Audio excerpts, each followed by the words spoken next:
kuongo timo penja mano mar KPSEA gine mabende gikuongo timo penja mar KJSEA. Penjo en ni kaka piny Kenya bende waikore mar rwako jopuonjre makamage skunde mopogore opogore ahinya kotudore kod kit somo kata career paths mabende gibro bedo ka gitimo. Kanyaka sani wang'eyo ni nitiere career paths adek ma winjo bende gitimo e skundego mago mag senior school. Wantiere kanyo kod career path mano mar science, technology, engineering and mathematics, wantiere kanyo kod social sciences kachiel kod mano mar arts and sports. So bende parni sirikal ma pacho kae bende oyango skunde manyalo chiwo career paths duto adek. To nitiere skunde mabro bedo ka chiwo kit somo mar STEM kaito giyiero ka ginyalo chiwo kit somo obed mano mar social sciences kata arts and sport. Kata kamano bende skunde oseikore mar neno ni jopuonjre gi odonjo e senior school maonge ng'ikruok moro amora. Nyakore Mugia Jonga mobedo kae kod welo adek welo gama moko mano Apollo Kopolo jalup jagoro ma Kupet bade ma Kilifi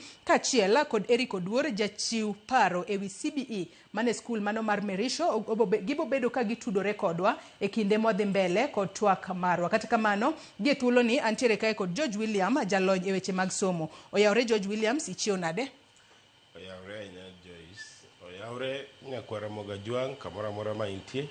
Achio maber. Machieg network. Erokamano kuom luonga. Ageno ni mbaka mwagoyo ni jothurwa yude gimoro matin magi nyalo puonjorego, magi nyalo timo go decision kuma gikete nyithindgi. Ka result mar penjo osewuok kawuono. Erokamano.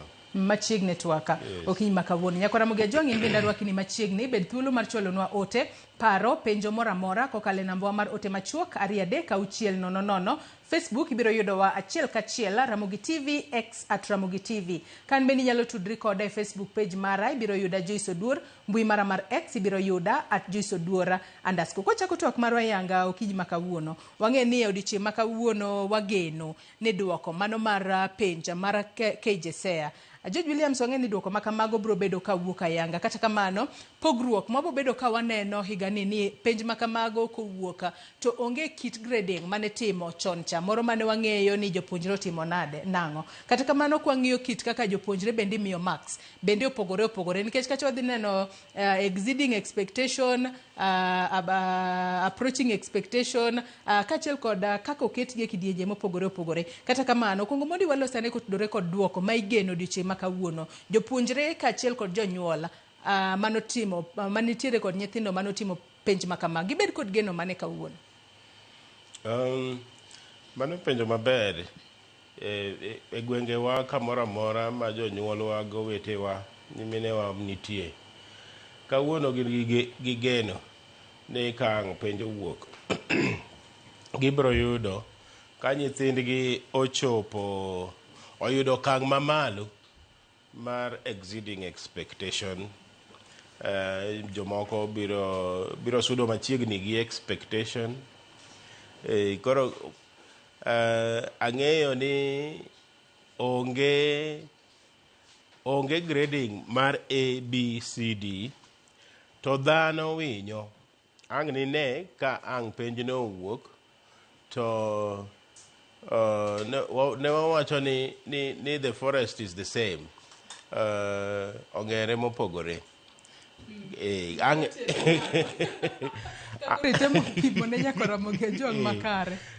Ka ang' ipimo maber ang' ni ne ka miel kod puoch gi pak ne jomotimo maber ema ang' nwameny. To ang' ni ne ka skul oseiko nyithindgi motimo maber. Otimo maber tiende ni o exceed expectation. Gibro wacho ni ne wan gi nyithindo 100.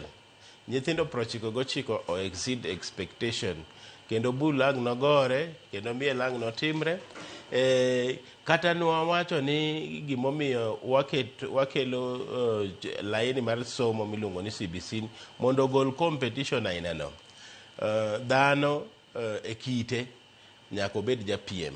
Koro gima I expect kawuono ang' na ne celebration mar piem mag skunde Ineno celebration mar piem mar skunde yo machalo nade to par ni ageta ni koro duoko makama gidhi bede yo machalo nade nikech kaluore kod duoko makama nyathi moyudo exceeding expectation iwacho no bobedo kanyo kod points 8 to en jal ma oyudo marks ka waketo ewi 100 oyudo 90 to 100 to moyudo 75 to 89 cha be exceed expectation wantiere kod meeting expectation jopuonjre moyudo 80 kod 50 kod 8 nyaka 70 kod 4 mago meet expectation to nyathi moyudo 40 kod 1 nyaka 50 kod 7 bende mano japuonjre ma meet expectation approaching expectation bende wantiere kod japuonjre moyudo 30 kod 1 gi 40 to wantiere gi moyudo 20 kod 1 gi 30 mano bende approach expectation below expectation en mano moyudo 10 kod 1 nyaka 20